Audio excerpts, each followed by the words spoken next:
Hello, my friends. Happy Monday to you, podcast listening people. Welcome into B2B Mentors. Don't forget, if you want to check out any past episodes or subscribe for future episodes, we're always on all your favorite podcast apps.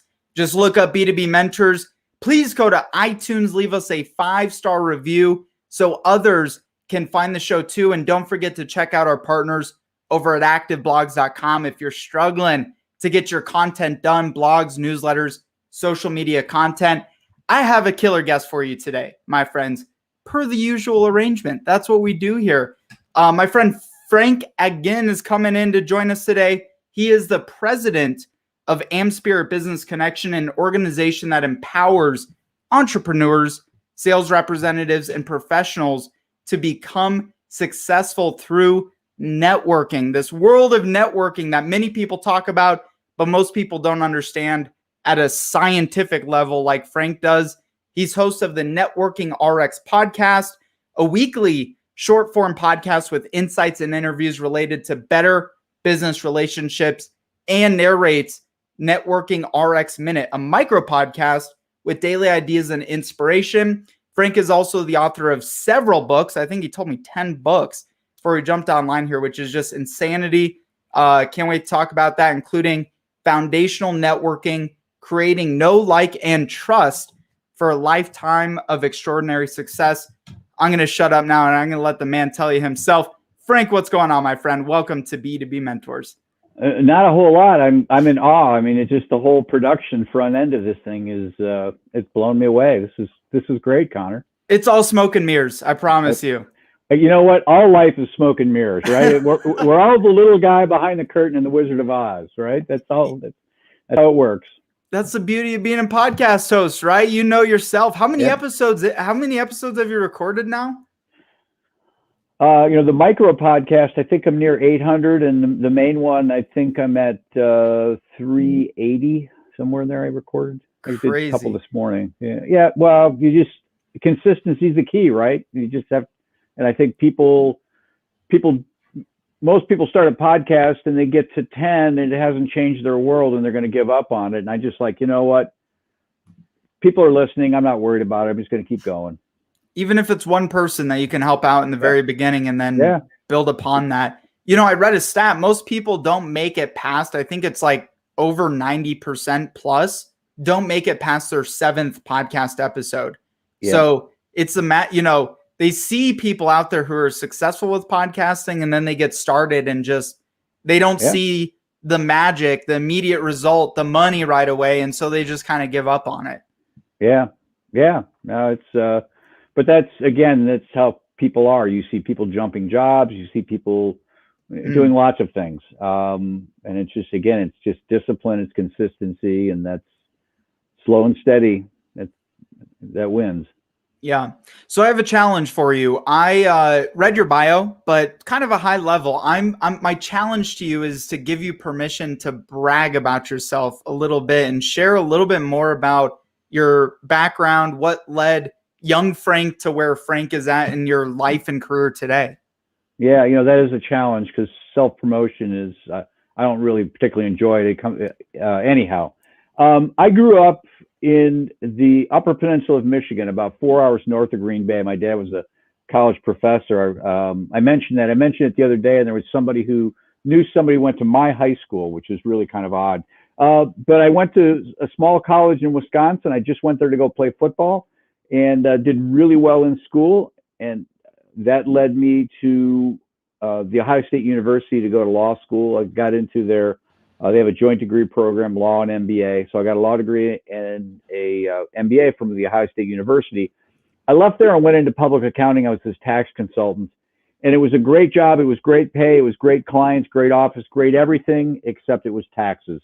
And I didn't want to do taxes for the rest of my life, Connor. I just, it was neat, but not a lifetime sort of a thing. I'm a people person. I don't want to be stuck in a book. so I left and went into private practice, and a funny thing happened to me when I went into private practice. And the funny thing was that nothing happened. I had no idea how to get clients. And I think that's, 95% of your audience had that struggle where I'm good at what I do, but I don't know how to find the people to do it for. And so I spent about a month really being totally afraid of, geez, I'm going to fail because I have no idea how to find clients. Had lunch one day with a friend of mine, and she said, why don't you get into a leads group or a tips club?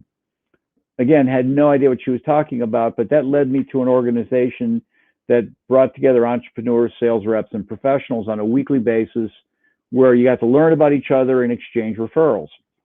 Make a somewhat of a long story short, I became its first franchisee and then bought it out in the early 2000s and stopped the practice of law.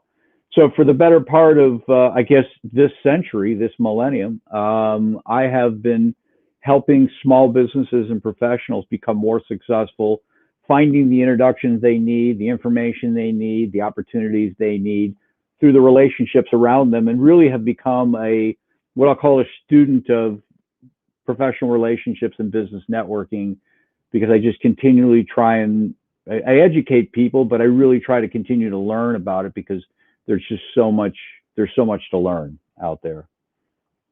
What initially interested you in the law career path? Connor, my life is, there were a series of just what I'll call immature decisions. Not immature in the sophomoric sense, but I went to college to go play football. I didn't even visit the college. I mean, that's immature. And when I did well in school, they said, well, what do you want to do next? And I really didn't think about it. I was like, oh, I'll go to law school because I knew some people who were going to law school. That sounds cool, Whereas I see like my kids have really kind of thought through what they want to do. Thank God. We end up doing what we're meant to do. And so this was all meant to happen. And, it led me to meeting my wife and everything. Right. So but it was just kind of a whim that, yeah, I'll go to law school. It sounds cool. That'll be impressive to people. But I think law is one of those areas that is super helpful when you do eventually transition to entrepreneurship. I use it every day. Every day I'm drawing, because that's really, in law school, they don't teach you the law.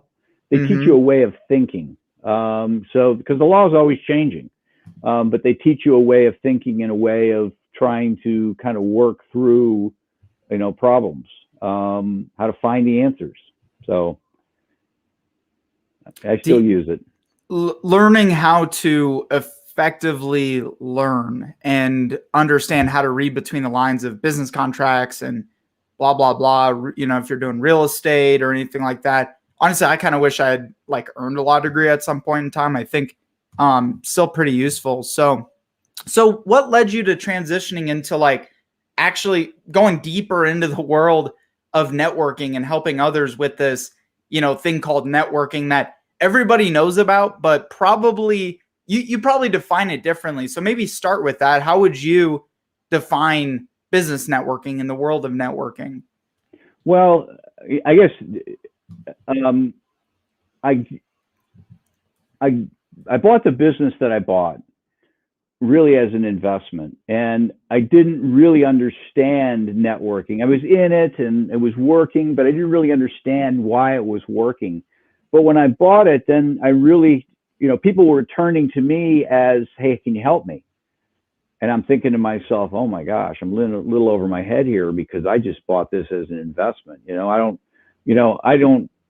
bought the brewery. I don't know how to make the beer, right? Kind of a thing.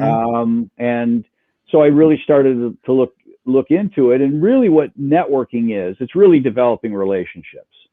And it's two or more people working towards their mutual benefit. I mean, that's not the textbook definition of it, but it's a simplified way of it's like mastermind, but it's like the definition of mastermind pretty much. Yeah. I mean, if you're doing it right. Yeah. But it's about people helping one another. And, and so that's what really, when you start, there are a lot of books out there, and there have been books out there for years that really kind of talk about the tactical ways of getting out there and networking. and those are fine. Those are good books. I really wanted to understand why those things worked. Well, first of all, challenge the notion of somebody says something, it's really kind of their opinion. Is that right? It seems right, but is it really right? Because there are so many things in the world that we think are right, but they're really not. Our brains kind of trick us. So I really wanted to start digging into it, and that led me to really kind of look into the science of relationships. And the point I want to make from the very beginning is, God gave us one brain, and I'm not getting religious on this, but we have one brain. It doesn't have a special compartment for business. It's one brain. And so our brain looks at personal relationships much like it looks at professional relationships. When you get betrayed in business, it feels the same way as being betrayed in a personal relationship. Mm-hmm. When we come to know, like, and trust people in a personal relationship, it's really happening the same way it is in a business relationship. So you can a lot of times I'll have people reflect on their personal lives and how they make their personal lives to go to work over into their professional lives. For example, I'll ask people, well, how'd you find a babysitter? Well, no, we went to the neighbor and asked the neighbor. There you go. That's networking. They're referring somebody else, or maybe it's their own child or whatever. But the same thing in business. You have a problem. Somebody out there's got the answer. You just need to go ask for it. So that, there's a lot of parallels there between our personal lives and our business lives. Yeah, I think we very much agree on that notion. The missing link to success for many people is asking your way to success, right? Yeah. Finding mentors, finding those who are doing better than you. And instead of looking down on people like, oh, that guy's more successful than me, like, screw him, figuring out what the heck he's doing, right? Yeah. How can you add value to him so that he can reciprocate and trickle down some of that success into your life as well? It's kind of the theme of mentorship, masterminds, networking, all one and the same. Well, the interesting thing is the people who are truly successful, and it's easy to say you're successful, right? I mean, we see it all the time on social media. I'm killing it, blah, blah, blah, blah, blah. But the people who are truly successful will take the time to help, because they've gotten help, and they realize that helping others comes back to them somehow, some way. And so they're more than happy to do it. So if you're looking for somebody to mentor you, they're out there. And you can ask, and now they're not going to drop everything they're doing to devote 100% of their time to you, but they're willing to answer questions. Then they'll frame how the relationship can or can't go forward. And it seems there's an actual science to it, even from Napoleon Hill's writing on Carnegie's philosophies. All these principles have been like almost scientifically broken down over the years, and they're applicable in a scientific manner. The golden rule is a rule that exists in the real world. You apply, you help people, you're going to reciprocate. You're going to get that reciprocated. You're going to get help as well.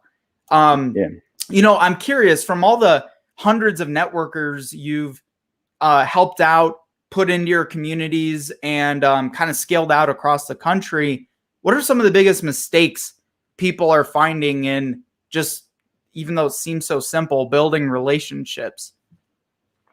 Well, I think the biggest mistake, and you touched on it right from the start, the golden rule. The golden rule of networking is, before you can expect to get, you need to give. You need to do things for other people.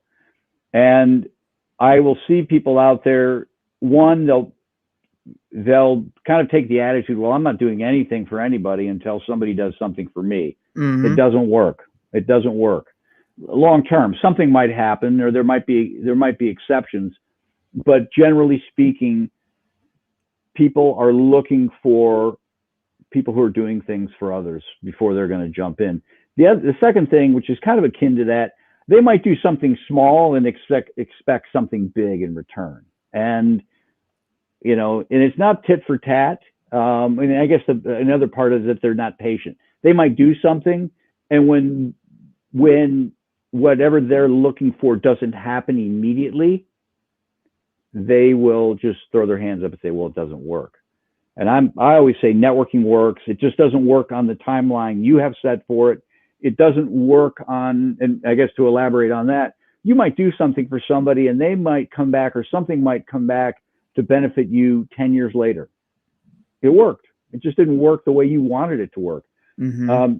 It doesn't work where we might want it to work. We think we go to networking events and things are going to happen. And I've met people standing in the checkout line at the grocery store, and I never didn't go there for business. Not that I'm picking up clients, but connecting with people. Oh, I didn't realize you did this. It's great. Can we talk?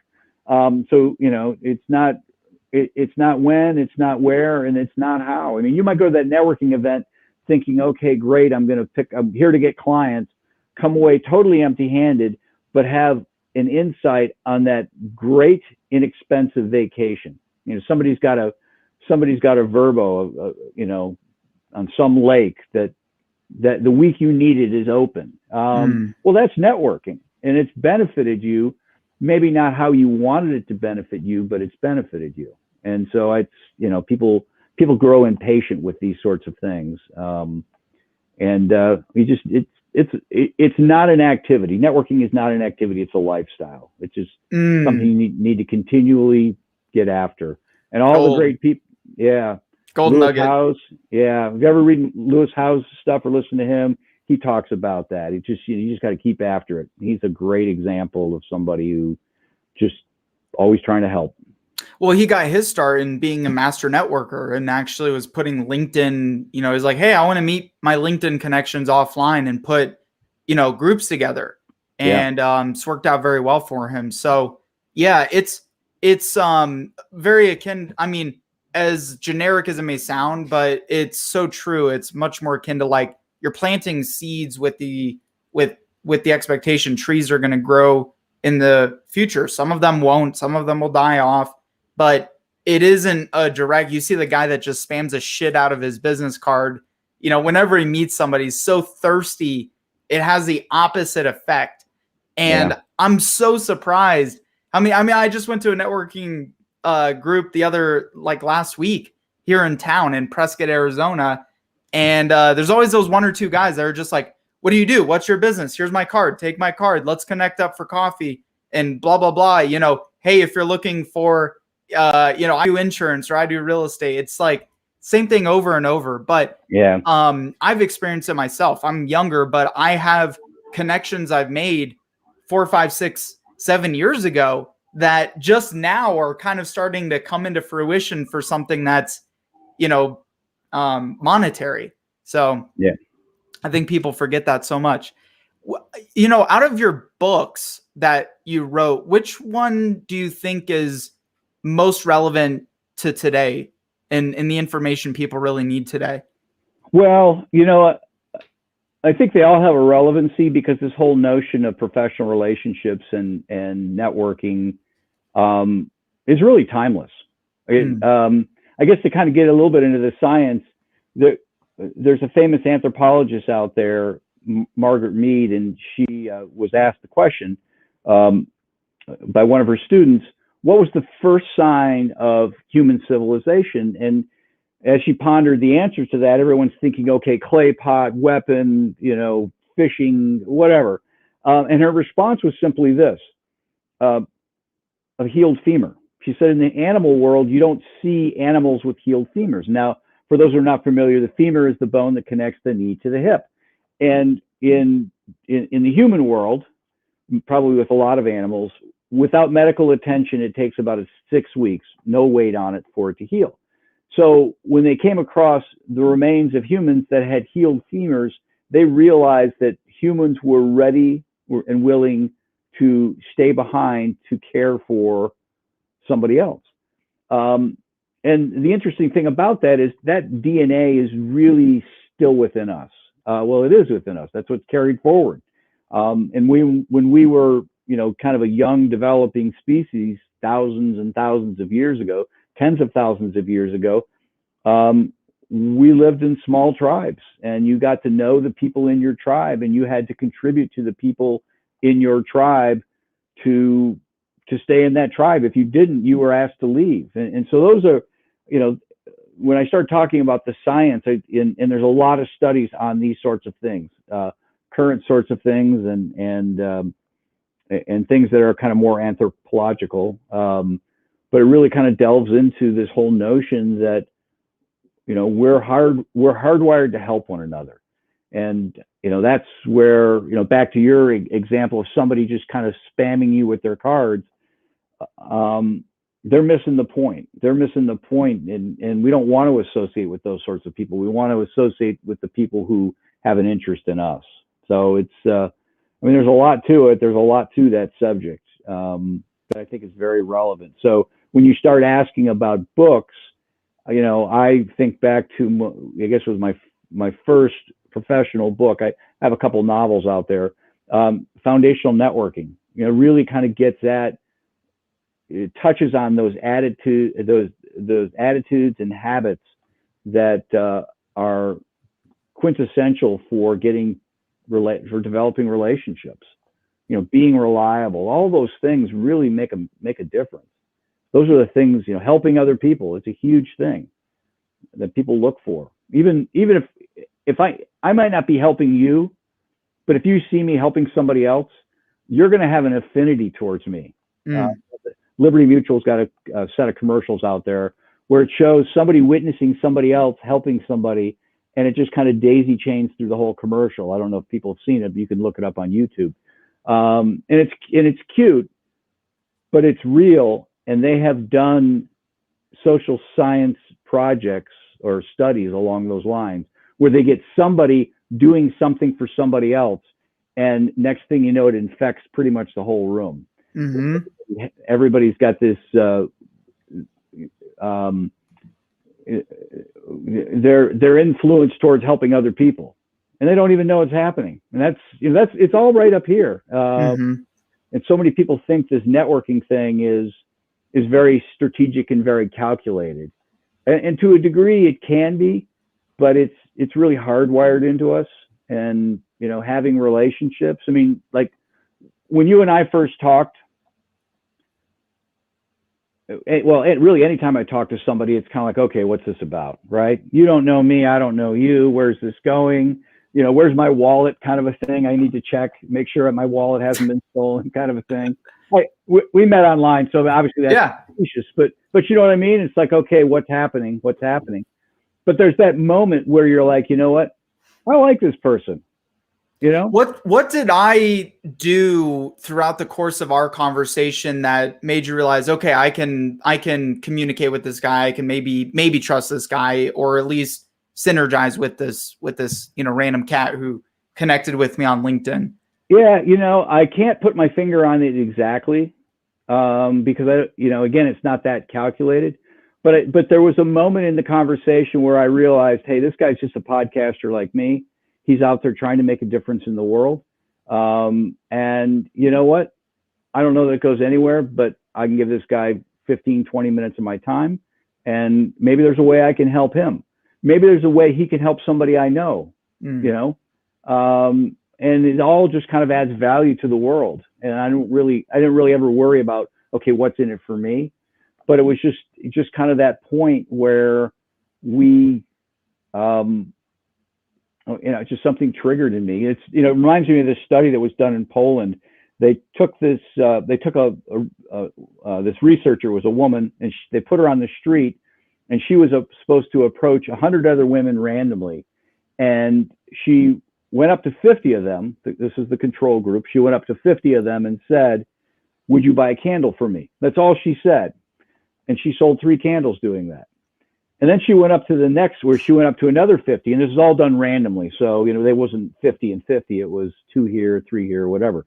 But she went up to the others and she said, "How's your day going?" And the person would answer, "Well, I'm having a crap day," or I'm doing well. And she would respond in kind, "Oh, I'm sorry you're having a bad day. Would you buy a candle from me?" She sold 11 candles.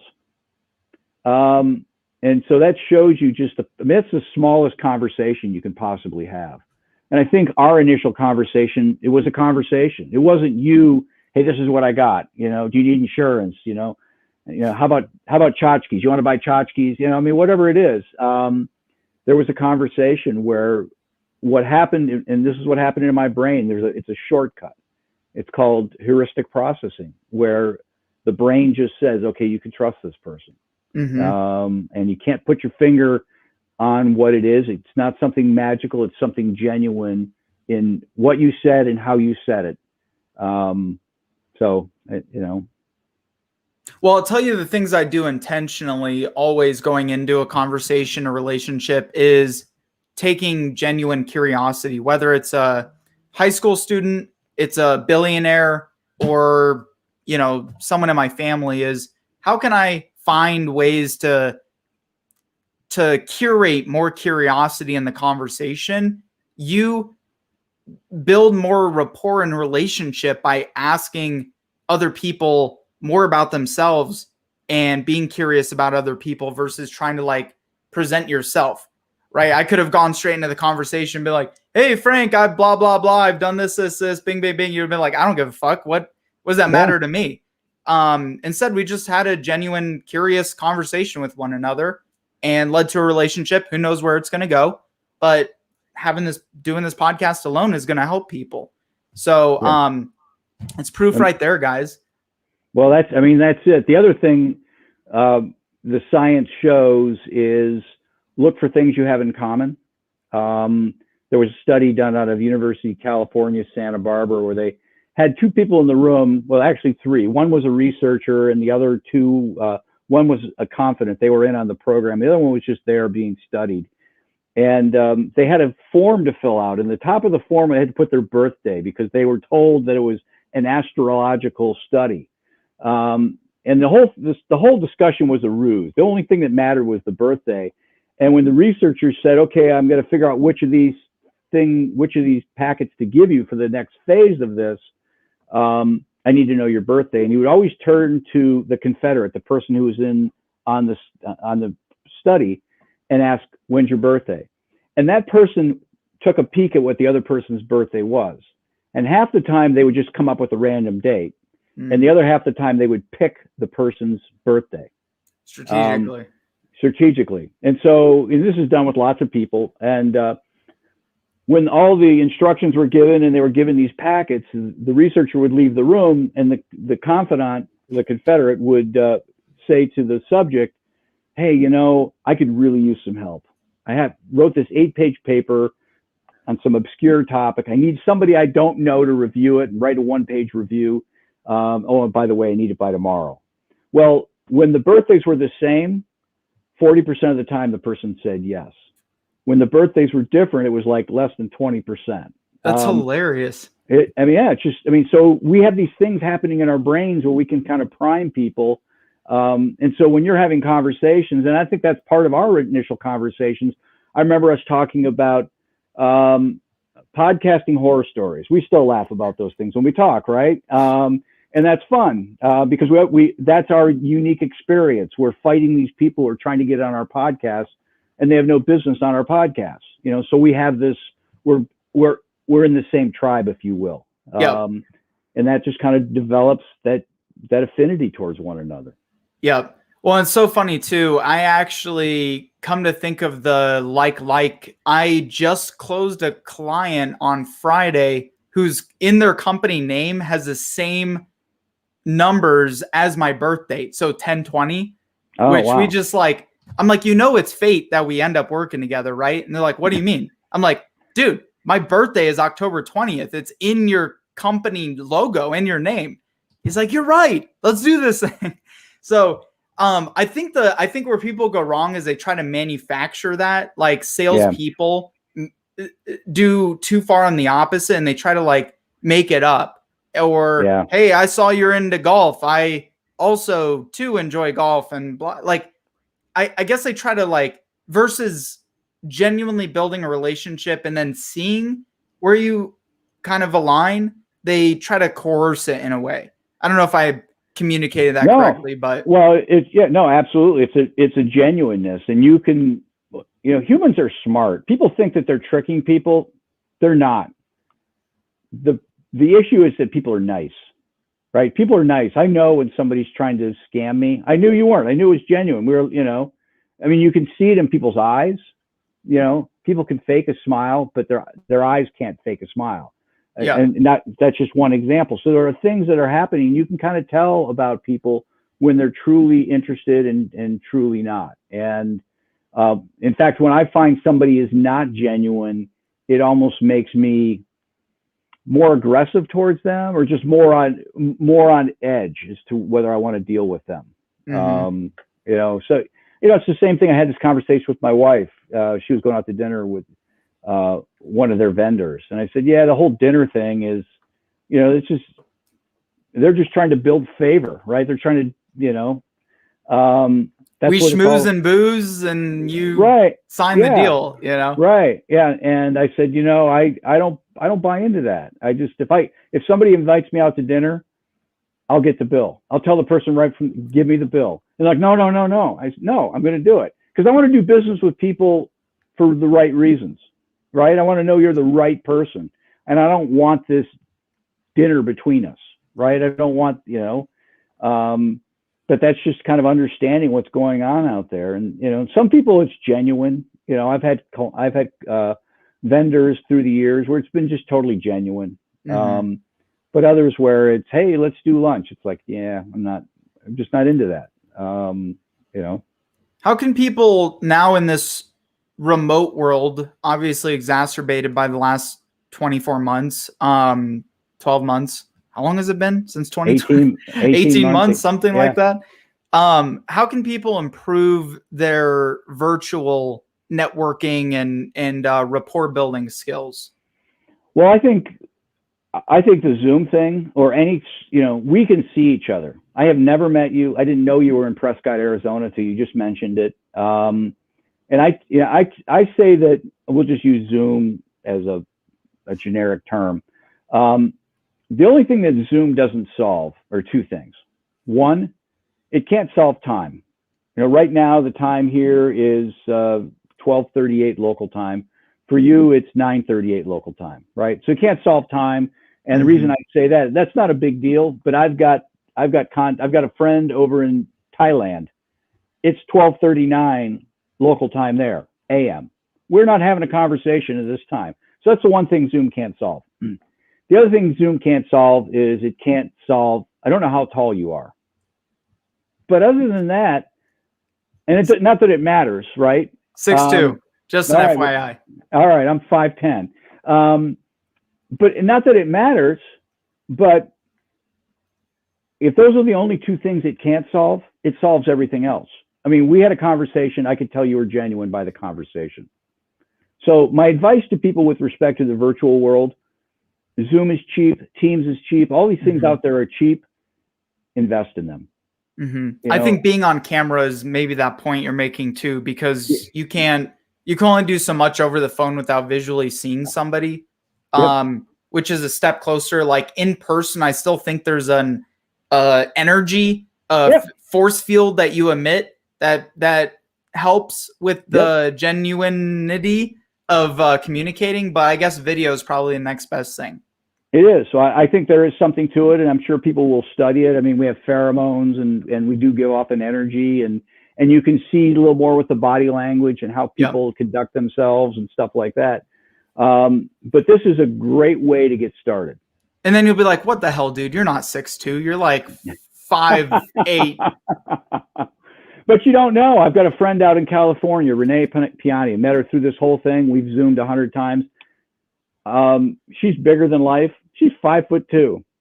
Yeah, I was interviewing her and she's like struggling. What are you doing, Renee? So I'm trying to get on these pillows. Why are you sitting on pillows? Because I'm so short. Well, how short are you? I'm 5'2". I would have not known because she's got this big personality. So, but I think that's get yourself on camera, invest in a decent camera. And I'm not telling people to spend thousands. You can get a camera for under $50 that's worthwhile. And I see some people out there, and it's just, I don't know, they're driving in their car or whatever, and it's not, use it. I have people who reach out and they just want to do a phone call. It's like, why are we doing a phone call? Is there some reason why we can't do a Zoom call? Yeah. The trust. We've even had clients we've been working with for like 10 years and they've never shown their face on camera until this last year. It's like, how are you doing business that way? Yeah. I just think it's much more powerful. Texts are really quick, doing text back and forth, and emails a little longer. Phone calls are longer than emails. But I find that the Zoom calls are probably the most fulfilling. My problem with the in-person meetings, and I have people locally who'll say, hey, let's go have coffee. And it's like, just 30-minute cup of coffee. There's no such thing as a 30-minute cup of coffee. Right. Because I got to leave and get where you're at or where we're going to meet and then get back. Whereas with Zoom, it's, we can do a quick Zoom and just get back to work or go on to another Zoom. So yeah, I think it's a great point of trying to get access to high-level mentors like Frank. For those of you who are listening, quit trying to pick people's brain. Quit trying to buy people coffee to pick their brain and like, hey, Frank, love to pick your brain about networking sometime. Like nobody wants their damn brain picked, bro. Yeah. How can you first build some rapport, build a relationship, save Frank the time? Because like you said, even a 20-minute coffee meeting is not, because you got to wrap up your other meetings early. You got to get your shit. You got to drive out to wherever you're going. So I think people don't consider that as well. I mean, people DM me almost every other day, like, hey, Connor, I'd love to pick your brain about podcasting. I just ignore them. Versus those who are like, hey, what kind of guests are you looking for your podcast? Or how can I help promote your podcast? My attention's immediately grabbed because there's value there. Right? No, absolutely. Again, it gets back to those early humans, where we had a trusting of people who were contributing to the tribe. And so somebody's buying you a cup of coffee. Yeah, that's nice. Thank you. $5 or whatever. Starbucks, it might be a little more. But somebody who's promoting your podcast or giving you that awesome guest, there's real value in that. And those are the things that we're going to give attention to, as you say. You're responding to those people all the time. And so for people out there looking for mentors, find ways that you can contribute to that relationship somehow. And that's the important thing, because then they'll be invested in you at that point. This guy's helping me. Why don't I want him to be successful? 100%. And if I do send those messages to people I'm trying to reach, I usually do it through video. I send video text or a video message on LinkedIn. Helps to get a little bit closer to that know, like, and trust factor that you had talked about earlier. So this is cool. It's the things that you've seen over your career, which is, a little bit more longstanding than mine at this stage, is really refreshing to hear that a lot of the things that I've been applying just naturally work, and anybody else can apply this. What else? So before we wrap up here, any other just top tips, strategies, recommendations for mastering this networkology term that we invented up the other that you invented up the other day? Well, people ask me all the time, what's the one thing I can do to get myself going? And my response is pretty consistent. Find something that you're passionate about and get out there and volunteer. There are organizations out there. I mean, if the only thing you're passionate about is growing your business, you need to get a life. I mean, I get it. We need to be working hard to grow our businesses, but you need to get out there and get yourself networked or get yourself involved in the community, because when you do that, people see that and they can't help but know, like, and trust you. Plus, when you get out there and you volunteer, it will put you in contact with all sorts of people who are doing the same thing. I'm very involved in things. I have a charitable group that actually I've put together that meets once a month, and I don't ever talk about what I do professionally. I don't have to. They'll figure it out. And people naturally just just end up asking you, hey dude, what do you do, by the way? You've been incredible helping us out. Yeah, they'll ask somebody else, or they'll go look me up on LinkedIn. I don't need to hey, I'm doing this and this is who I am. I don't need to do any of that. Mm-hmm. Just add value. Would you recommend almost everyone who is interested in building their personal brand have a podcast similar to what you've done over the years? I don't know about everyone because it's not for everyone. It's not for everyone, but if you're somebody out there who has things to share, I think it's an important thing to do. You had asked me early on how many episodes I have, 380 or whatever. And you know what? I just assume people are listening. Maybe people aren't, and that's okay.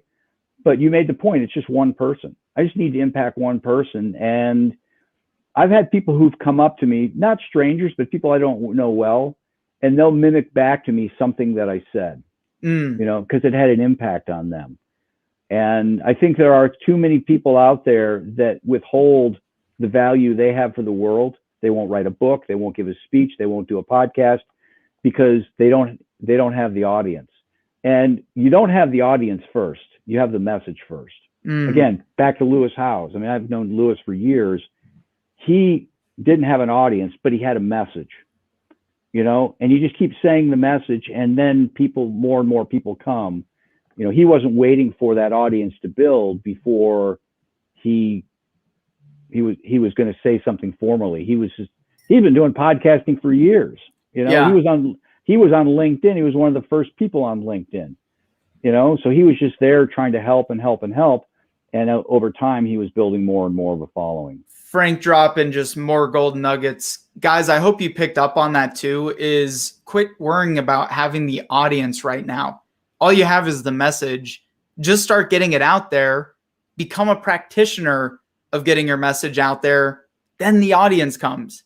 Maybe a couple years down the road, right? I've been at this game for, even though I'm younger, I've been putting video content out for 6 years now. People don't realize that. So I think it's such a great point. What's the best way for people to actually, one other thing, we talked about monetizing in a platform like this. Talk about how just having you don't have sponsors on your podcast, right? You don't have sponsors who pay to be featured on your podcast. What have you seen that's made it worth you continuing to podcast on a monetary level? Like, how do you actually make money podcasting? Well, I mean, as far as cash, I don't.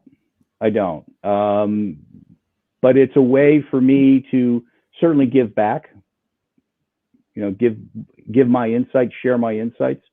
And it's led to people buying my books. It builds relationships more than anything. If I didn't have a podcast, we probably wouldn't be talking. I've probably interviewed 200 people, maybe more. I've got to meet some really awesome people who've introduced me to some other people. And through the COVID lockdown, I literally have contacts all around the world. I've got an interview this afternoon on my podcast with a young woman who 2 years ago was not networking at all, had no clue as to what it was about. And the lockdown she got stuck in the UK. Okay. She was with her boyfriend. The lockdown came. She couldn't go back to the Ukraine. So she was stuck in the UK for 18 months and she just figured it out. But I wouldn't have met her, but for podcasting, because podcasting introduced me to other people, which ultimately introduced me to her. Where that goes, I don't know. I do know that I have sold franchises as a result of podcasting. I can attribute at least two to it now, at least two. And I have a pipeline that's full. 90% of that pipeline is driven off of podcasting. So people can say, oh, you're a sucker, you ought to have sponsors. That's your opinion. That's fine. I'm doing fine with my approach to it. Yep. Another example of indirect relationships that people just need to think about if they're taking any action or looking to do a podcast or put content out is it's not going to happen the way you think it is. Right. Guys. So, dude, this has been incredible. I appreciate you so much. Grateful for your time. Grateful for our connection too. Excited to see where that leads in the future. And then with that, what is the best way for people to find you, follow you, get into contact with you? Well, if people who are watching, it's right on the screen. I have a website, frankagin.com, and that has images of all my books. It has linked to me on LinkedIn, Facebook, Twitter, my email, my podcasts. Everyone likes to communicate different ways. We've had this conversation. Connor's a LinkedIn guy. I'm more email. I'll meet people wherever they, whatever they want to meet. But that's the kind of a central hub for finding all things Frank Agin. Go check out Mr. Frank Agin. Check out the Networking RX podcast. It's on all major apps, right? Main platforms. Yeah. Yep. Cool. Brother, stick around for one quick second while I wrap up here. Guys, thank you so much for tuning in. As always, make sure you subscribe, leave a 5-star review on iTunes so others can find the show too. And with that, my friends, make it great. Mondays for the mentors. I'll see you on the other side.